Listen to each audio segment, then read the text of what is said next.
Boa noite. Feliz Dia dos Namorados, né? Para vocês que têm namorados e para vocês que não têm namorados. A gente vai começar uma live hoje muito legal, muito interessante. E eu tenho certeza que vai esclarecer muita coisa para aquelas pessoas que têm uma vontade de ir a Portugal, né? Seja temporariamente ou para residir. É muito interessante. Então fica aí que não, né, vai ser uma live, vamos dizer, breve, que a gente não quer atrapalhar o jantar de vocês, mas eu falo que muito importante, tá? Exato. A gente está esperando, né, Carol, o pessoal entrar aí pra gente começar. É o seguinte, para quem ainda não me conhece, né, gente, boa noite, eu sou a Bia, eu sou a Ana Beatriz, CEO da Mundial Vistos. E hoje a gente vai fazer uma live muito especial, onde quem está participando com a gente aqui é doutora Ana Carolina. A Carol é nossa coordenadora aqui de imigração da Mundial, tá? E hoje temos uma convidada também, gente, uma parceira convidada, que é a doutora Viviane. Ambas internacionalistas e especializadas em imigração. Viu? Por isso elas estão aqui e vai esclarecer pra gente algumas dúvidas, perguntas, né, que a gente recebeu aí durante esses dias, porque abrimos uma caixinha de perguntas. Então a gente tem várias dúvidas aqui que nós vamos esclarecer para vocês. Então fiquem atentos. É importante aqui, tá, gente? Importante falar uma coisa com vocês. A Viviane, que vai participar da nossa live, ela é advogada inscrita na Ordem dos Advogados no Brasil e de Portugal também. Então, ela vai esclarecer algumas coisas, né, na prática, local que tem acontecido lá, tá? Então, isso é muito importante. Vamos lá? Eu tô só esperando a Vivi entrar aqui. Ela tá... A nossa convidada está quase entrando. Olha, aperta. Isso. Isso. Conhecer aí uma ótima especialista na área.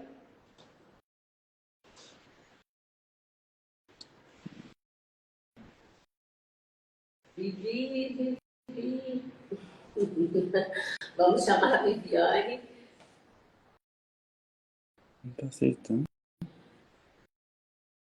Deixa eu ver aqui. Gente, a gente está com uma fainha técnica aqui, porque ela está nos chamando, mas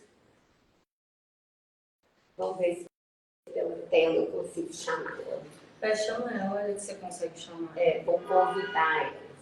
O que tá doendo? Cancela. Aí, agora foi. Olá! Oi, Vivi. Tudo bem com vocês? Bia, tudo bem? Tudo ótimo. E aí, como tá as coisas? Tudo bem, só um pouco frio aqui, fora isso tá tudo jóia. Então, essa live de hoje, né, Vivi, a gente conversou antes, tem o objetivo de esclarecer alguns pontos e algumas dúvidas que surgiram com as mudanças, né, na legislação aí emitidas pelo governo de Portugal no início do mês. E teve grande impacto, né, com relação a brasileiros que têm interesse, que querem mudar para Portugal, querem investir em Portugal, enfim, né, de forma legal. Então a gente vai dar uma esclarecida aí para o pessoal um pouco a respeito do assunto, que está todo mundo muito curioso. A gente abriu uma caixa de perguntas aí durante o início da semana, e a gente recebeu muitos questionamentos. Então agora é o momento da gente esclarecer aí. Vamos lá, quer ajudar a gente? São bastante dúvidas, né? Não sei se a gente vai conseguir responder tudo, mas a situação ficou um pouquinho complicada agora. A gente ainda está no escuro, aguardando a regulamentação, né? O complemento dessa norma que saiu, que acabou deixando a situação dos imigrantes que estão legais de uma forma um pouco mais complicada. Mas vamos lá, vamos ver com a Ana quais são as perguntas que a gente vai conseguir responder, para ver se a gente consegue ajudar de alguma forma. Vamos lá, então. Então, quando começam as novas regras e o que e como brasileiros serão serão afetados nessas mudanças? Eu acho que essa foi uma das maiores perguntas, né? Essas regras, elas já passaram a vigorar desde o dia 4 de julho, né? Porque foi o decreto-lei 37.4 de 2024, ou seja, repito, as regras já estão vigentes, tá, gente? Foram revogados alguns artigos da lei anterior, que era uma lei de 2007, e aí, com isso, os brasileiros, eles devem ter visto antes de adentrar em Portugal. Foi, como se pode dizer, a revogação, a morte, né, da manifestação de interesse. E a Vivi vai explicar melhor o que significa e para que essa manifestação de interesse servia.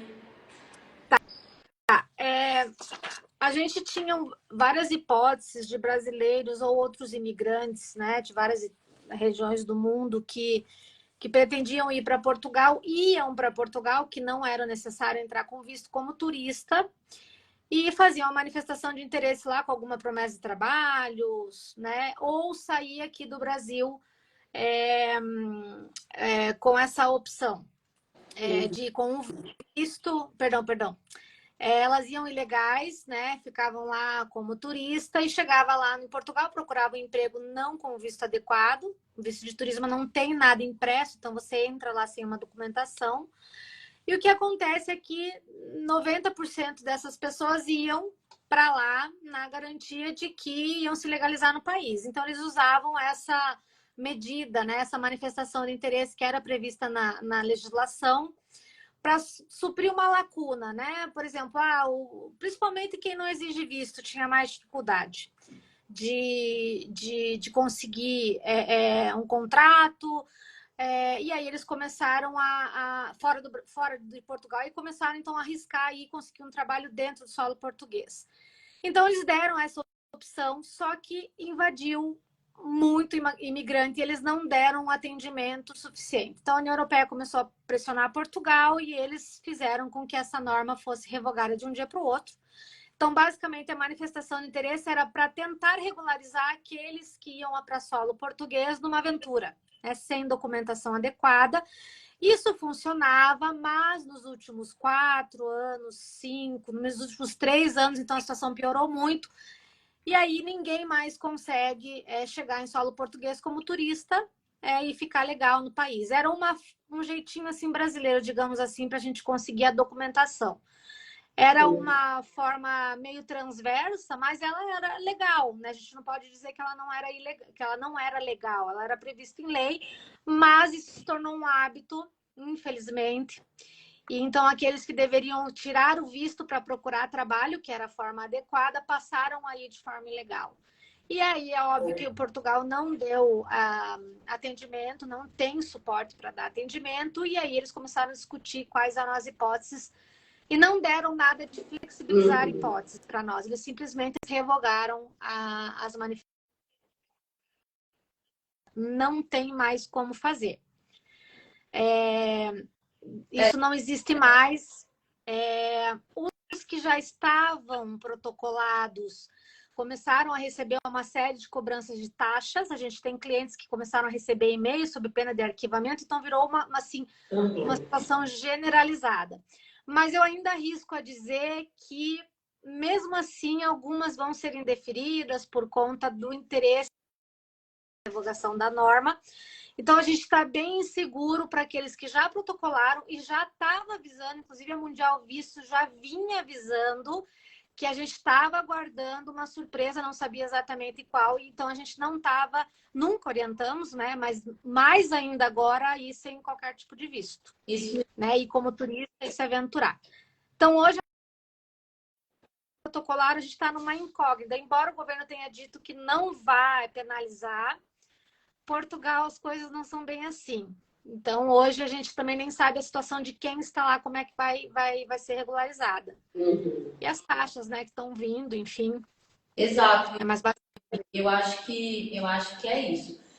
Todas essas pessoas elas podem ter um canal através da gente e também acionar a gente para obter respostas, mas nós estamos vendo incessantemente, a doutora Viviane está acessando, né, diariamente, também participa de vários grupos, tá? Junto com a Ordem dos advogados de Portugal também para obter informações e tão logo a gente tenha, né, prognósticos e a gente tenha soluções, não só das pessoas que já estão lá, quanto as demais medidas, a gente vai vir informar. Então a gente só está vindo, né, pontuar. Então, mais uma vez, repetindo que não, brasileiros, por favor, não saiam do Brasil sem o visto emitido. Para Portugal, no caso, né, gente? E a Mundial Vistos, né, como uma empresa especializada nesse tipo de assessoria, mesmo antes disso aqui, né, dessas novidades que a gente está vendo aqui, a gente sempre orientou o cliente que o ideal realmente é você entrar em Portugal com um visto, né, para realizar aí o que é de fato seu objetivo, né? Então, fica aqui a dica, hein, gente? Agora o visto ele tem que ter, né? Bom, Vivi, eu tenho uma pergunta aqui que é muito importante sobre reagrupamento familiar. O que acontece? O reagrupamento familiar, ele continua vigente ou houve mudança com relação a essa nova regra, né? As novas regras agora? Essa alteração que teve, ela não menciona a revogação de nenhum artigo específico em relação às hipóteses de reagrupamento familiar. Então, por enquanto, sim. Uma coisa só que a gente tem, os advogados portugueses têm comentado, a gente tem discutido sobre isso, é a hipótese de algumas pessoas saíam com o visto e traziam a família como turista para daí entrar com o reagrupamento direto em Portugal. Só que aí a gente esbarra na questão da proposta da lei, que é evitar esse tipo de situação. Então, a gente não sabe se vai sair alguma regulamentação complementar em relação a este procedimento do reagrupamento, mas o reagrupamento normal, que a pessoa tira o visto, pede, daí saindo no AIMA autorização, a família vai, não tem nenhuma alteração. Aí aquela segunda hipótese que alguns usavam, que a gente não sabe como que vai ser recepcionada. Eu arrisco a dizer que não é bom arriscar mais essa segunda opção, que era muito usada, até que a regulamentação saia. A gente tem aí notícias de que até o dia 30 provavelmente não vamos ter nada ainda. Mas a princípio o reagrupamento está tranquilo, eles estão, inclusive tem uma plataforma que eles estão tentando sistematizar e digitalizar esse tipo de serviço também. Principalmente as crianças de 5 a 15 anos vão ter ali um tratamento um pouco especial dentro de uma plataforma, mas ela ainda não está no ar. Também não sabemos qual é a regulamentação dos menores, que é uma preocupação por causa dos estudos, embora isso não seja um impedimento para estudo. Então, o reagrupamento está dando, ok, porém, essa segunda opção que a pessoa vinha com o visto, trazia a família para entrar com o reagrupamento em Portugal, a gente está ficando um pouco pé atrás. Tá. Então, só para a gente alinhar aqui, que inclusive essa foi uma das perguntas dos nossos clientes, porque o reagrupamento familiar existiam duas formas, né?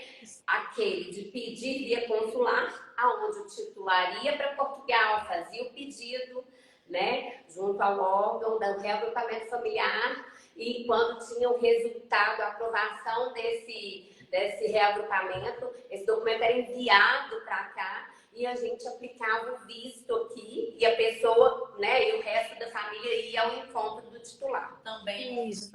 Também com o visto emitido. Eu acho que então essa vai ser a melhor forma para aplicar o reagrupamento. Porque como antes, né, podia a família inteira, o titular com visto e os dependentes como turista, como visitante, e chegando em Portugal, fazia o pedido do reagrupamento, né, junto ao AIME, o que acontece?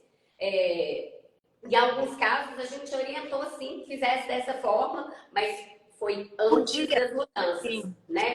Então, bom, ainda não houve nada, assim, claramente de mutável, tudo que pode, né, vir a prejudicar, mas a gente pensa que até com relação ao agendamento, né, para conseguir a visita no AIMA, ele pode demorar e pode acabar acarretando algum problema, né? Então, o ideal é com visto. Nós não temos vagas há muitos meses, então as pessoas acabam ficando irregular. é uma situação muito complicada, não tem simplesmente atendimento, né? Você tem que ficar lá em fila, os advogados não estão tendo atendimento preferencial, porque às vezes o advogado poderia pegar um grupo de pessoas mais prejudicadas e tentar fazer um atendimento de 20, 30 senhas, porque ele já leva tudo pronto, é diferente de um atendimento da pessoa que ainda não sabe fazer. Nem isso que a Mais Services eles estão permitindo. Isso não era proibido, não é proibido essa segunda opção, porém a gente está começando a ficar com o pezinho atrás aí para orientar, para não bater lá na trave. Uma coisa está mais dificultado, né? Vamos dizer assim, por causa disso. Mas isso se vem arrastando já há algum tempo, né? Até antes mesmo de se tornar AIMA, os agendamentos no SESC, quando era Serviço de Estrangeiro e Fronteira, já estava começando a vir esse sofrimento, né, para agendamento. E depois, com as mudanças, eu acho que agregou mais coisas. A gente tem ouvido falar muito de que os brasileiros vão ter algumas exceções para alguns tipos de visto, alguns tipos de reagrupamento familiar, por reciprocidade, pela CPLP, mas a CLP não é bem vista, então a gente também nem sabe como falar para o cliente se acalmar. Vai dar certo, não vai? Vamos por essa linha, vamos por outra, porque a gente não tem nada concreto. A gente tem os bastidores que, né, comentam que o brasileiro provavelmente vai ter ali um tratamento diferencial, mas na prática isso não está acontecendo e eu não acredito que isso vai acontecer. Mas vamos aguardar. Sim. Então vamos lá. Eu acho que a gente já até respondeu então uma pergunta que eram as opções com relação ao reagrupamento familiar. Né? Apesar de existir duas opções, a gente recomenda que seja com visto. Né? Continuando batendo nessa tecla. Bom, e me fala mais uma coisa, Carol.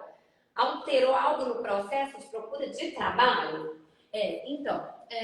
O procura de trabalho, você sempre, né, agora, ele sempre você teve que ir com o visto emitido, né, ele vai estar atrelado sempre a um contrato de trabalho, né, que você vai submeter toda a sua documentação, sempre a gente tem que sair com o visto, se você quiser o visto, por exemplo, de procura de trabalho, a gente tem que diferenciar aqui agora do visto de trabalho, tá, gente?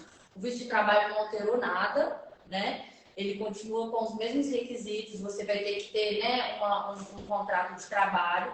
E aí, a Vivi até falou, né, que algumas pessoas achavam uma alternativa de não ter, né, ainda esse trabalho, esse visto de procura de trabalho. Então, o que a gente está sugerindo agora? Você tem uma possibilidade de ser contratado por algum órgão, por exemplo, um cliente veio aqui essa semana, que ele trabalha numa multinacional, que tem uma filial em Portugal, e ele falou, bom, eles tinham interesse de me contratar. Então, ao invés de eu emitir um visto de procura de trabalho para ele, eu sugeri, tem como você emitir uma carta convite ou um contrato de trabalho deste empregador? Porque isso vai te dar uma segurança. Ou seja, enquanto ainda as más línguas estão falando que vai ser estabelecido umas agências de emprego, né, lá em Portugal, enquanto isso não estiver sendo estabelecido, por favor, procurem já os empregadores em terra portuguesa que possam fornecer esse documento para vocês, porque é um documento que vai te dar um visto que já é bem mais estável e você não vai ter que se utilizar do visto de procura de trabalho. Então, seria mais ou menos essa recomendação nossa. Essa pessoa é do Leroy Merlin, então ele tenta fazer essa comunicação com o RH lá de Portugal para que eles possam te mandar, né, esse contrato de trabalho, essa intenção de contratação, né, Vivi? As regras provavelmente vão acirrar um pouquinho, elas vão ficar um pouquinho mais estreitas, mais rígidas, principalmente comprovações, questão de se manter, mesmo com a proposta de trabalho, com a promessa de que vai contratar. O ideal é sempre o pessoal ficar antenado e nós também vamos ficar de olho nessa questão de abertura de agências que vão publicar vagas para que a gente já possa sair daqui com um contrato. E aí o visto a residência lá é muito mais fácil.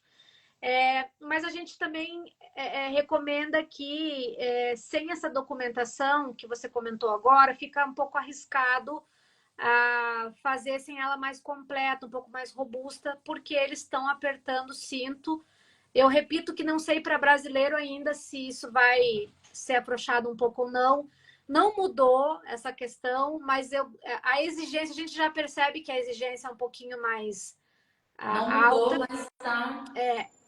E aí o analista, né? O analista que vai fazer essa identificação. Então, quanto mais documento, melhor. Até para a questão de segurança do cliente.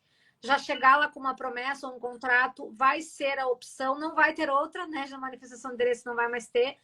E a gente está esperando que Portugal consiga dar publicidade para as vagas. A gente não acredita que eles tenham ainda ferramentas para fazer isso, mas que logo, logo, de repente, a gente tenha mais acesso a trabalhos disponíveis sem ter que estar lá, porque a gente não vai conseguir chegar lá para ter um contrato. E aí vai embasar esses contratos, esses vistos de procura e visto direto de contrato de trabalho.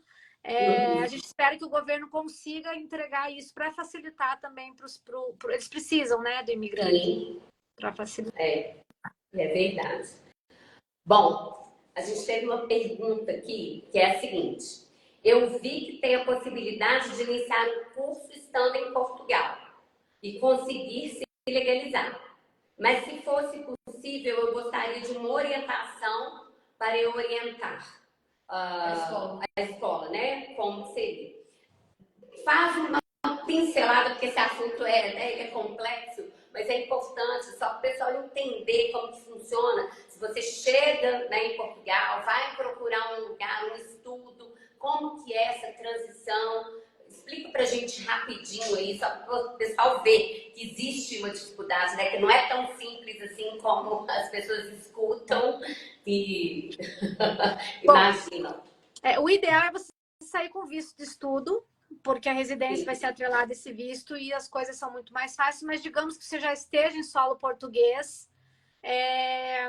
Em tese, você não poderia fazer isso porque você estaria irregular já em solo português com essa nova mudança, então a gente, né, não tem como responder precisamente. Porém, existem alguns artigos, eu não lembro se é o 122, a de cabeça da lei dos estrangeiros, que você pode pedir a residência com a dispensa desse visto, mas ele tem uma série de requisitos que você precisa fazer, depende de qual tipo de curso, se é graduação, se é pós-graduação, se é um fellowship, depende muito da situação individual de cada um. Existe a possibilidade, sim, porém não tem vagas, nós dependemos de vaga para fazer isso. Então, hoje eu diria que não podemos receber esse tipo de pedido, porque não conseguimos o agendamento para apresentar o pedido de residência com a dispensa desse visto. Eles dão um jeito de enquadrar, eles dão um jeito de ajudar quando é para estudo, mas na prática as coisas não são tão simples assim. Sem vaga para apresentar os pedidos, a pessoa fica irregular. Ela vai continuar na mesma situação. Resumindo, né? Quem quer estudar em Portugal, procure a instituição, faça o processo seletivo, venha com sua aprovação e solicite o visto de estudante. Porque hoje a gente tem pregado cada vez mais que todos deveríamos ir para Portugal já com o visto realmente colado no passaporte, com o objetivo da viagem. E até fazendo adendo a essa pergunta, né? A gente recebeu uma pergunta para eu responder rapidinho aqui, que já entramos nesse assunto, que eles falaram assim: o que é necessário para ser aprovado em uma universidade em Lisboa? Então, depende muito da universidade, do tipo de curso. Então, assim, o que a gente sempre fala é que você participe dos processos seletivos da instituição que você desejar, né? Você vai ser aprovado.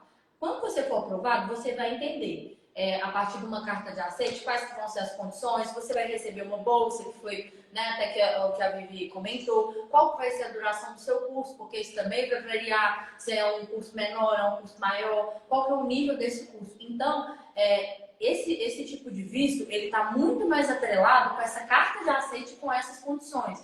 E não com as condições que, por exemplo, um estudante teria de adentrar, né, na universidade, porque a maioria, a gente tem um intercâmbio de estudantes muito bom entre Brasil e Portugal, em diversas áreas, mas é bem difícil a gente falar, a gente não consegue falar para vocês dos requisitos da universidade, porque eles vão variar, mas para a gente partir, para aplicar um visto de estudo, a gente precisa dessa carta de aceite com o tipo de duração, com o tipo de visto, se vai pagar taxa, né? Se vai pagar quanto que vai pagar.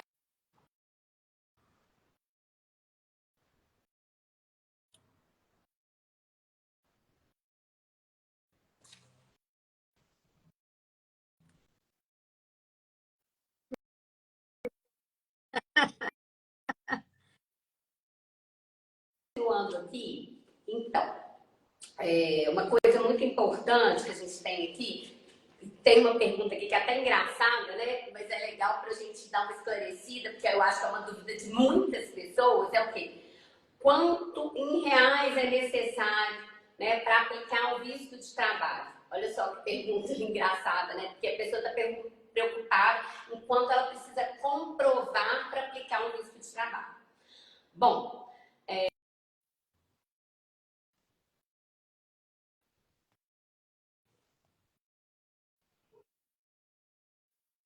ficou mudo que está tocando, eu vou tentar.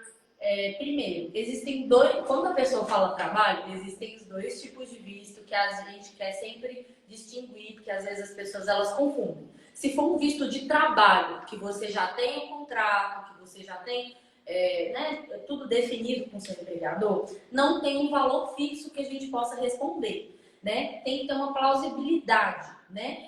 Você tem que comprovar que os meios provenientes do contrato, dessa promessa de contrato de trabalho, eles vão conseguir arcar com os custos de vida, com a região que você vai viver. Então, o que vai prover seu sustento em Portugal? Vai ser a contraprestação desse contrato de trabalho, do seu trabalho. Então, não tem como a gente virar e falar, olha, para você trabalhar em Portugal tem que ser. Então, tem que ser plausível.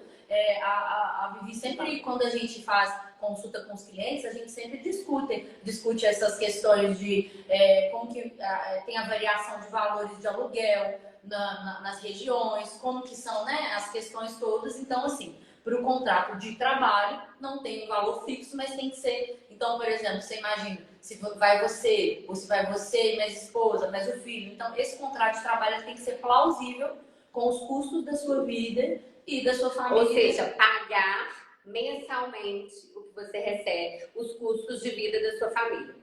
Ok, cumprindo isso, né, vai ser, a gente vai falar, vai ser deferido, mas vai ser analisado de uma forma favorável, tá? Bom, agora tem a questão da procura de trabalho, que é diferente, né, gente? Porque procura de trabalho, você está indo como um visitante ainda para procurar um trabalho. Então vamos lá, Carol, explica pra gente aí sobre a procura de trabalho. A procura de trabalho, eu vou dar uma pincelada mais tarde, a gente vai dar uma pincelada nas condições, porque ele vai ser um visto que vai ser muito importante agora para os brasileiros que vão, né, querer estar indo para Portugal. Vai ser uma tentativa mesmo de conseguir esse trabalho e está determinado, né, que seria o valor de uma retribuição mensal mínima garantida em Portugal de 3 vezes o salário mínimo. O salário mínimo hoje está em 820 euros, então seria uma soma total de 2.460 euros, que hoje, nessa conversão do dia de hoje, que a gente atualizou para a live, é uma cerca de 14 mil e pouquinhos reais. Então seria isso que você teria que ter com disponibilidade financeira. Para que é esse dinheiro? Como que a imigração entende isso? Esse valor que tem que estar na sua conta é porque você recebe, quando você é aprovado no visto de procura de trabalho, 120 dias, um visto colado de 120 dias para você poder procurar trabalho em Portugal. Então, esse valor que vai estar disponível nessa conta vai ser exatamente para você se sustentar durante esse período que você está procurando o seu trabalho. Isso mesmo. Você tem alguma coisa a acrescentar aí, Vivi? Não, Carol, só que é importante o pessoal ter a consciência de que ele tem que escolher a região e saber que a variação do custo é absurdamente diferente de uma região para outra. Então, às vezes, eles têm uma tabela para a gente seguir, ou a gente tem esses critérios, mas para ele não passar apuro, ele sempre tem que dar uma pesquisadinha, a gente pode orientar, mas dar uma pesquisadinha qual a melhor opção, porque às vezes esse valor é muito mais que o suficiente, mas às vezes não. Porque a gente não quer que o cliente tenha problemas lá. Então, a escolha da região também é um ponto-chave nessa questão de análise do visto. Exato. Foi ótimo você falar isso, porque eu tô comentando o requisito de aplicação de visto, só que o nosso trabalho que a gente desenvolve na Mundial Visto junto com a doutora Viviane, não é uma aplicação de visto, é um planejamento imigratório. Então, durante a nossa consulta, a gente suscita várias situações que são para vocês irem com a família de vocês de uma maneira confortável. Então, a gente aventa a gente tira dúvidas de como que é o sistema de saúde de cada região, como que é para abrir uma empresa, se a pessoa quiser ser empresário, quais que são os tipos. Então, assim, a gente faz um planejamento migratório. A nossa empresa, né, conhecida como Mundial Vistos, mas a gente tem esse braço imigratório que a gente não trabalha simplesmente assim. Então, é um planejamento imigratório responsável. Foi muito bom você ter falado isso.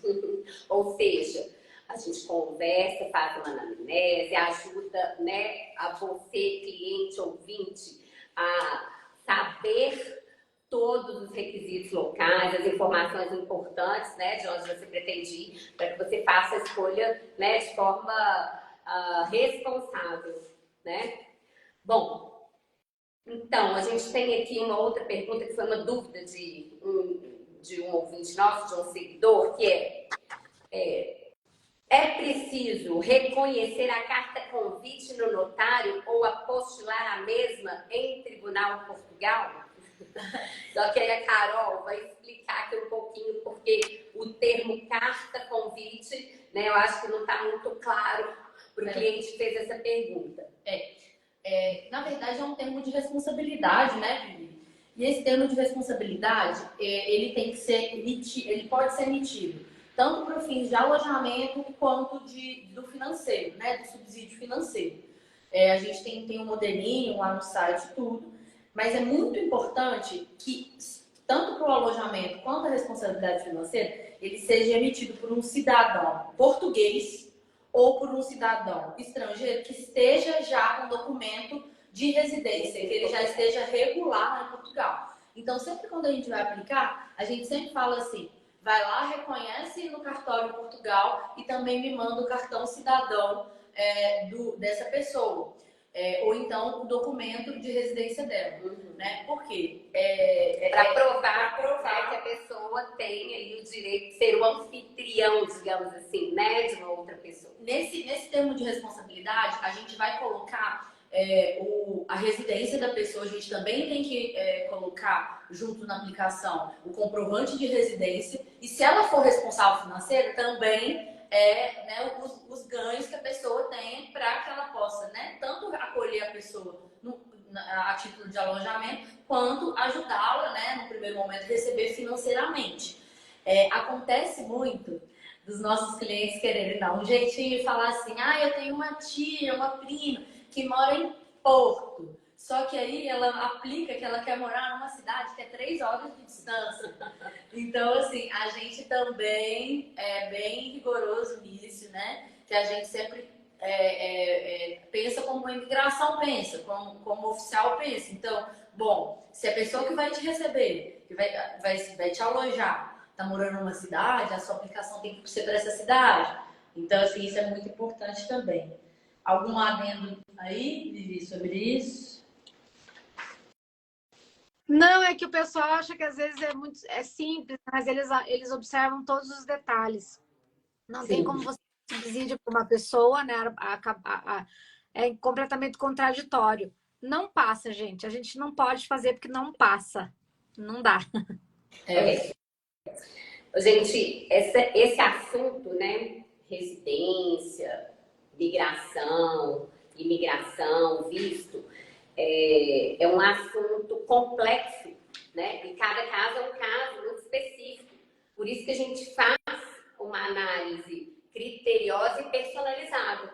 Então, hoje a gente está fazendo uma live para tentar esclarecer muita coisa, mas quem tiver o interesse pode marcar uma consulta, pode entrar em contato com a empresa, que a gente vai te esclarecer de forma personalizada, né, se você tem o interesse, né, de ir a Portugal, certo? Eu acho que tem duas questões aqui, só duas perguntinhas que a gente pode responder rapidinho. Esse tema vai ter um segundo encontro, porque devem ter surgido várias perguntas ao longo da live e a gente vai responder com o maior prazer, até para ela não ficar muito extensa. A gente recebeu uma pergunta assim: esposa e cidadã italiana com filhos brasileiros, nascido em Portugal, o que fazer? Então, isso é o puro suco do direito internacional que a gente gosta, né, Vivi? É uma pessoa que está casada com uma que tem outra cidadania, que nasceu em outro lugar, e como vamos fazer?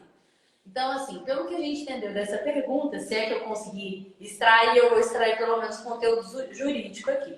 Então, se uma componente do casal é cidadã italiana ou tem uma dupla cidadania brasileira e italiana, ela, como qualquer cidadão europeu, ela pode chegar em Portugal, né? E lá na Câmara Municipal pedir o registro dela, assim como uma residência.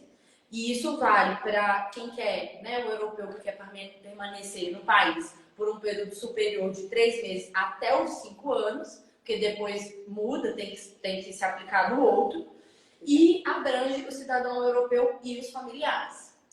Ele tem que, assim que o cidadão entrar, o europeu, ele tem o prazo de 30 dias após 3 meses da entrada de Portugal para solicitar isso. Então, é uma clara regra que beneficia os brasileiros que têm dupla cidadania europeia. Então, uma das coisas que a gente também faz nesse planejamento migratório é o seguinte: você quer morar na Europa, você quer fazer alguma... Você quer imigrar para a Europa? A gente sempre estuda a viabilidade das aplicações dos vistos, mas também na obtenção das cidadanias. A doutora Viviane é especialista também na aplicação de cidadania portuguesa, está trabalhando com a espanhola também. A gente tem outros advogados também que estão trabalhando com a gente nas aplicações. A gente aqui em BH e no Brasil inteiro faz as aplicações consulares também para as pessoas que não vão fazer judicial. A doutora Viviane, em especial, né, faz a consular, mas faz muito bem judicial. Então, isso é sempre uma questão que deve ser suscitada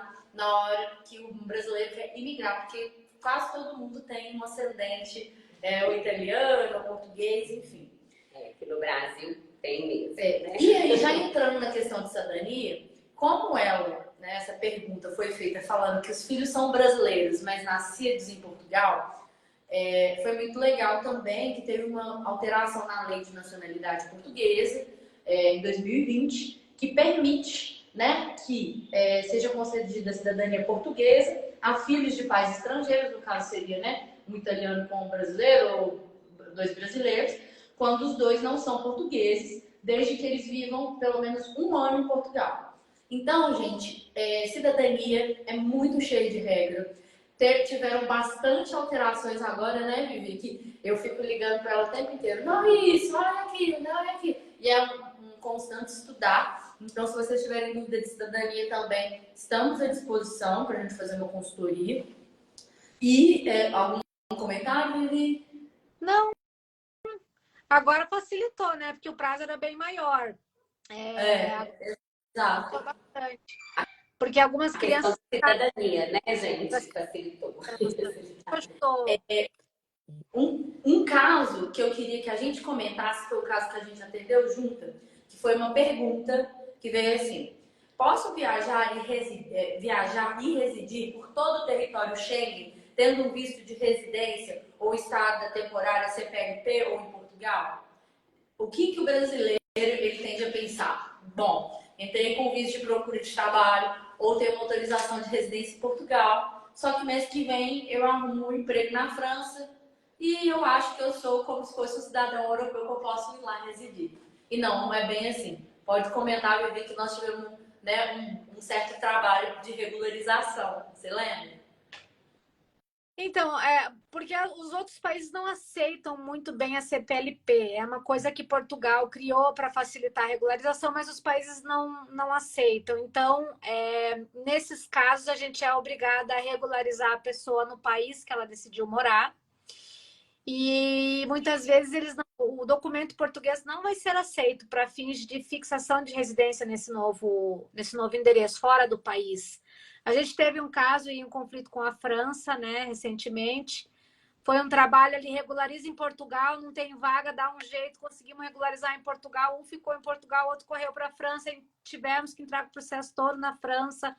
Então, é muito, muito difícil. Então, por isso, o planejamento migratório é muito importante, para que a pessoa saiba exatamente onde ela quer ficar. Óbvio que surgem propostas novas ao longo do caminho, mas eles têm que ter em mente de que um país, embora eles façam parte do mesmo espaço, cada país tem a sua regra.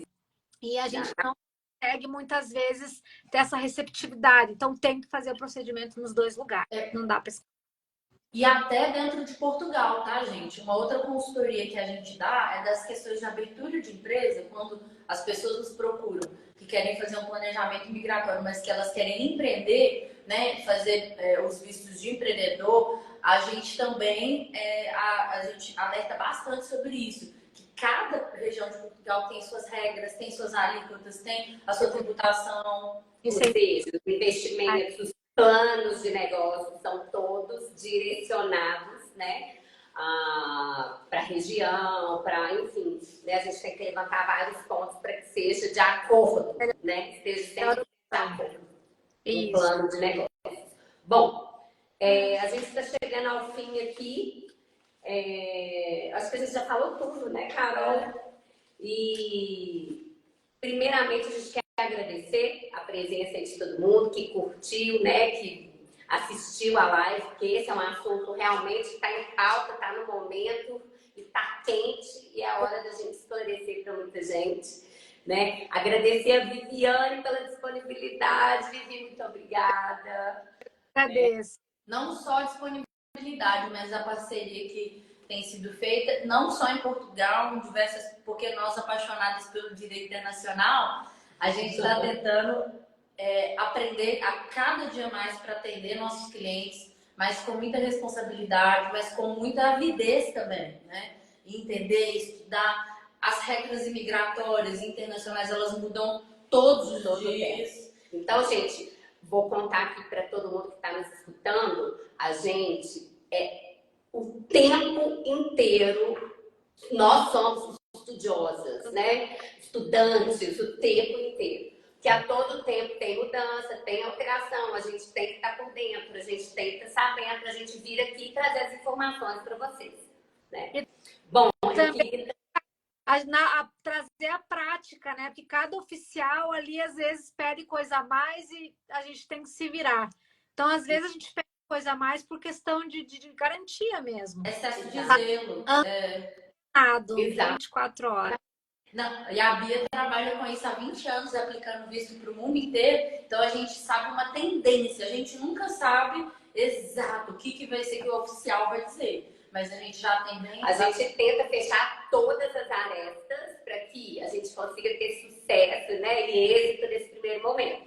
Mas é claro que eles se reservam o direito, né, de pedir algo mais, de qualquer esclarecimento. E a gente está aqui para isso e para fazer com que aconteça e aconteça com sucesso, né, gente? É esse o nosso trabalho, é a nossa missão. Bom, eu quero também deixar aí para todo mundo que participou, que quis fazer uma pergunta, porque a gente não permitiu que fosse ao vivo, né? Porque é um bate-papo aqui entre 3 pessoas.